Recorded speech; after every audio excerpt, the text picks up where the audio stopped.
ये लो, इसमें रोटी सब्जी है, खा लेना और हटो मेरी गाड़ी से, मेरे को गाड़ी निकालनी है। दीदी हमें खाना नहीं चाहिए। खाना नहीं खाना तो पैसे चाहिए होंगे, पर अभी मेरे पास खुले पैसे हैं नहीं। नहीं नहीं दीदी, हमें पैसे भी नहीं चाहिए। खाना नहीं चाहिए, पैसे नहीं चाहिए, तो क्या चाहिए तुम्हें? तो दीदी आपका मोबाइल फ़ोन चाहिए था। फ़ोन? नहीं नहीं, मैं तुम्हें ऐसे फ़ोन नहीं दे सकती। अगर तुमने मेरे फ़ोन में कुछ फ्रॉड कर दिया, कुछ स्कैम कर दिया तो, और अगर मैंने तुम्हें फ़ोन दिया या तुम मेरा फ़ोन लेकर के भागी फिर?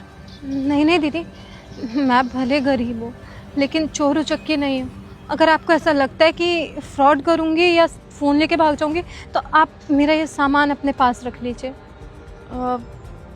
नहीं, सामान देने की कोई ज़रूरत नहीं है।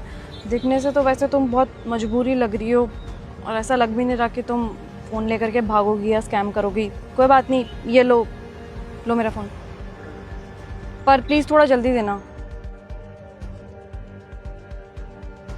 अरे अननोन नंबर।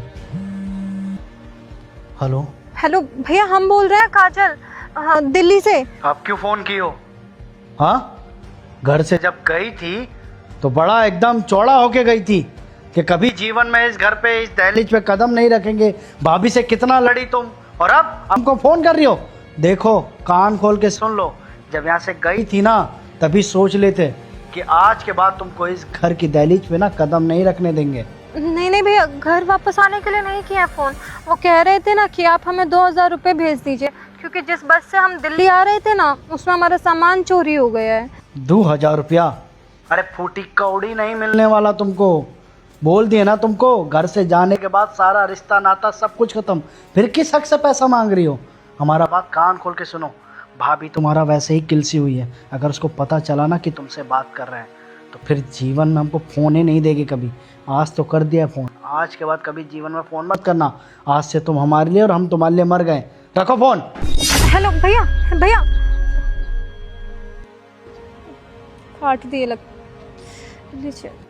क्या हुआ? किसको फ़ोन किया था? वो क्या है ना, हम बरेली से अपने भैया को फ़ोन किया था पैसों के लिए। उनके अलावा हमारा इस दुनिया में कोई अपना कहने वाला भी नहीं है। लेकिन अब तो हमारे भैया भी हमारी आवाज़ नहीं सुनना चाहते हैं। वो हमारी भाभी हमें कुछ खास पसंद नहीं करती हैं, और इसी वजह से हमारे भैया भी अब हमें पसंद नहीं करते। लेकिन हमारे भैया पहले ऐसे नहीं थे। पहले हमारे भैया हमें बहुत पसंद करते थे, बहुत प्यार करते थे हमसे। अभी जहाँ तक उन्होंने पढ़ाया लिखाया है, सब कुछ उन्होंने ही किया है। पर जब से उनकी शादी हुई है तब से भैया बिल्कुल ही बदल गए हैं। वो क्या है ना कि भाभी को हमारी पढ़ाई से बहुत दिक्कत होती रहती है, तो भाभी ने भैया को झूठ सच बोला और हमारे खिलाफ गलत गलत बातें बोलकर उन्हें भड़का दिया। उन्होंने तो यहाँ तक बोल दिया कि हम पढ़ने नहीं जाते हैं, हम गलत काम करते रहते हैं, गलत संगत में हैं। तो इसीलिए भैया ने हमें घर से बाहर निकाल दिया। जब हमें पता चला कि भाभी हमारे खिलाफ भैया के कान भर रही हैं और भैया उनकी बातों में आ रहे हैं, उन्हें सारी बातें सच लग रही है, हम पे भरोसा नहीं हो रहा है, तो हम भी भैया से लड़ाई झगड़ा करके आ गए। मुसीबत की बात तो तब हुई जब जिस बस से हम यहाँ आ रहे थे वहीं हमारा सामान चोरी हो गया। क्या है ना कि हम पढ़ाई में बहुत अच्छे थे, तो यहीं से आगे की पढ़ाई का सोचा था।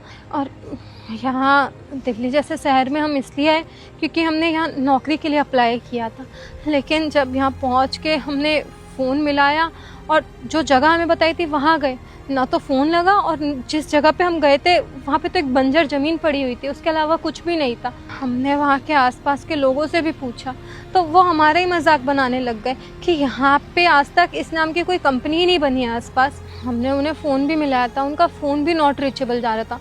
हमें तो लगता है कि वो कंपनी और वहाँ के लोग दोनों ही फ्रॉड हैं। अरे फ़ोन नॉट रीचेबल जाने से कोई फ्रॉड थोड़ी हो सकता है। क्या पता तुमने गलत एड्रेस सुन लिया हो और उस टाइम उनका फ़ोन नॉट रीचेबल जा रहा हो। तुम एक काम करो, मेरे फ़ोन से ट्राई करो। नहीं दीदी, हमें पक्का लगता है वो फ्रॉड है, क्योंकि जब हम नौकरी के लिए अप्लाई कर रहे थे ना दीदी, तब उन्होंने हमसे 15,000 रुपये लिए थे। 15,000 रुपये? अब आप खुद ही सोचिए कि नौकरी देने से पहले कोई अगर 15,000 रुपये हमसे ले रहा है तो क्या वो सच में हमें नौकरी देगा? और हम भी तो देखो कितने पागल हैं, उनकी बातों में बहकावे में आ गए और हमने उन्हें 15,000 रुपये दे दिए। सोचा कि 15,000 जा रहा है तो 20-22 हज़ार की नौकरी तो मिल ही जाएगी। लेकिन यहाँ आके तो सब चौपट हो गया, ना नौकरी रही और जो सेविंग कर रखे थे पैसे वो भी नहीं है, सामान चोरी हो गया वो अलग। फिर अब तुम क्या करोगी? इतने बड़े शहर में अकेले कैसे सरवाइव करोगी? तुम्हारे लिए तो बिल्कुल नया शहर है नहीं। देखते हैं दीदी, किस्मत के ऊपर है। यहीं बैठे हैं, शाम तक अगर नौकरी मिलती है तो ठीक है, नहीं तो किसी मंदिर और गुरुद्वारे में रात बिता लेंगे।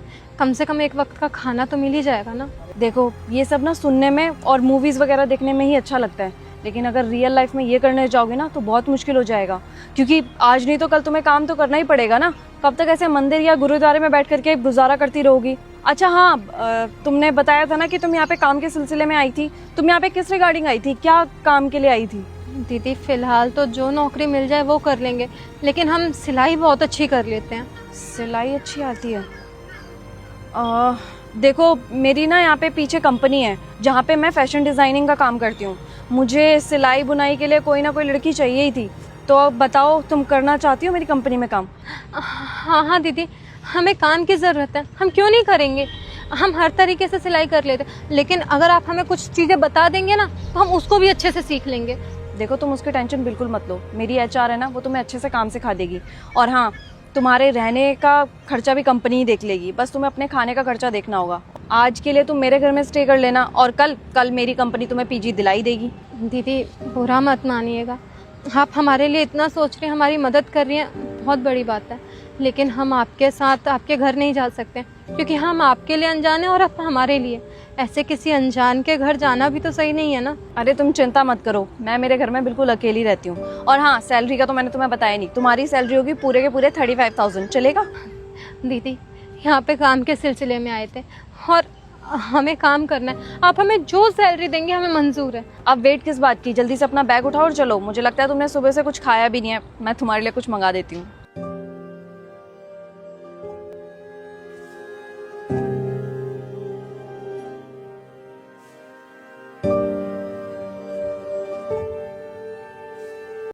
देवर जी, अपनी बीवी को कहिए कि जाकर के सारे बर्तन धोए। जेठ जी, आप अपनी बीवी से कहिए जाके पोछो और डस्टिंग कर ले। अरे तो हमें आके क्यों बोल रहे हो भाई?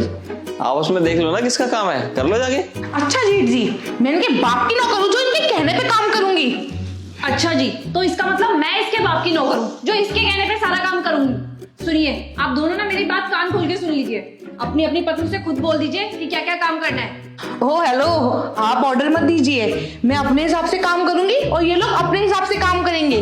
देवर जी, मेरी बात ना ध्यान से सुनिए, अपनी बीवी को भी बोल देना और आप भी कान खोल करके मेरी बात सुन लो। अगर बर्तन नहीं धुले ना तो मैं भी खाना नहीं बनाऊंगी, और फिर आप लोग देख लेना कहाँ से खाना खाना है। बाहर से खाना खाना होगा तो बाहर से लेकर के आना खाना, क्योंकि मैं तो खाना नहीं बनाने वाली। देख लीजिए जेठ जी, आपकी बीवी मेरे साथ कैसे जबरदस्ती कर रही है। मैं तो नहीं धोऊंगी बर्तन, और देख लीजिए कौन धोएगा बर्तन। अगर ये बर्तन नहीं धोएगी ना तो मैं भी खाना नहीं बनाऊंगी। आप दोनों कान खोल करके बात सुन लीजिए। भाभी भाभी एक सेकंड है, आप क्या चाहते हो? हम लोग बोले ना, हम बोल रहे हैं। चलो नहीं, जाओ बर्तन धो, चलो। ओ हेलो, तुम मेरे को शादी करके इसलिए नहीं लाए थे कि नौकरानी बना के रखो? मैं नहीं करूंगी कोई काम। अरे ये क्या बकवास लगा रखी है? अगर आप लोग काम नहीं करोगे तो इस घर में कौन काम करेगा? और वैसे भी भाभी ने बोला है ना कि अगर मैं बोलूंगा तो ही काम करोगी। यार मेरे लिए कर दो यार। ओ हेलो, तुम्हारे कहने पे चलूंगी क्या? शादी करके किस लिए लाए थे? काम करने के लिए। अगर तुम्हें नौकरानी चाहिए थी ना तो बाहर बहुत मिलती है 15,000 में, लेकर आ जाते। मेरे को क्यों लेकर आए? अच्छा, तुम लोग लड़ो मत, बस मैं समझ गया। अंकिता, जाके अपना काम करो, ठीक है? मैं समझाता हूँ उसको, जाओ तुम। अरे आपको भी समझ नहीं आता क्या? आपसे ज्यादा समझदार तो आपका छोटा भाई है। मेरे एक बार कहने पे ना इसने अपनी बीवी को बोल दिया कि जाके काम कर ले, लेकिन आप तो मेरी हर जगह बेइज्जती ही करवाते हो। यहाँ पे भी बेइज्जती करवा दी, कह के थक गई हूँ, लेकिन आपके ना ये दिमाग में कुछ आता ही नहीं है। आप तो हमेशा ही मेरे अगेंस्ट रहते हो। यार देखो ना, अब तुम ऐसे लड़ोगे तो घर का काम कौन करेगा भाई? देखो जी, मैं तो इस घर में अब कोई भी काम नहीं करूंगी क्योंकि आपने ना मेरा सारा मूड खराब कर दिया। और सुनो, मैं भी कोई काम नहीं करूंगी क्योंकि तुमने भी मेरे मूड की ना धज्जियां उड़ा दी हैं। तो आज हमें खाना नहीं मिलेगा क्या? मैं तो नहीं बनाने वाली। वैसे भी तुम अपनी भाभी की तारीफ करते रहते हो ना, खा लो उनके हाथों का खाना। और मैं भी कुछ नहीं बनाने वाली। वैसे भी आप तो अपनी छोटी बहू की बहुत ज्यादा तारीफ करते रहते हो ना कि मेरी छोटी बहू बहुत अच्छी है, कितनी संस्कारी है, इतनी छोटी है लेकिन कितने अच्छे इसके अंदर विचार हैं। तो इसी से खाना बनवा लो ना, मुझे क्यों बोल रहे हो? और वैसे भी जब तक ये बर्तन नहीं धोएगी ना तब तक मैं खाना नहीं बना भी नहीं पाऊंगी। तो आप खुद जाकर के बर्तन धो लो और खाना भी खुद बना लो, क्योंकि मेरा मूड अब खराब हो चुका है। या तो आप इसको बोल लो कि घर का काम कर दे, जो बर्तन पड़े हैं वो धो दे, फिर मैं खाना बना दूंगी। ओह दीदी, आई एम रियली सॉरी, मैं काम नहीं करने वाली। आपको जिससे भी काम करवाना है उससे काम करवा लीजिए। अरे क्या कर रहे हो यार तुम दोनों? लड़ो मत, बस लड़ो मत तुम दोनों। मैं एक काम करता हूँ, अंकिता तुम्हारे जो भी काम है ना वो सारे काम मैं कर दूंगा, बस। अच्छा ठीक है, अगर भैया काम कर रहे हैं तो मैं बर्तन धो दूंगा। और खाना हम दोनों मिलकर बना लेंगे। ठीक है, जो करना है वो करो। अरे क्या ड्रामा चल रहा है यार भैया, ये मुझे लगा था संडे है, आज हम दोनों आराम करेंगे, आराम कर रहे थे मस्त, लेकिन इन दोनों के कलेश की वजह से ना सारा का सारा मूड खराब हो गया। अरे हम मर्द हो के हम घर के काम करेंगे क्या? अरे भाई अभी तो सस्ते में निपट रहे हैं हम लोग, छोटा मोटा काम कर देते, खुश हो जाएंगी वो। अगर लड़ाई हो गई ना इन दोनों के बीच में, फिर भूखा ही रही हो 3-4 दिन, कुछ नहीं मिलने वाला। बात तो सही कह रहे हो भैया, एक काम करता है, घर की कमान ना हम ही संभाल लेते हैं। चल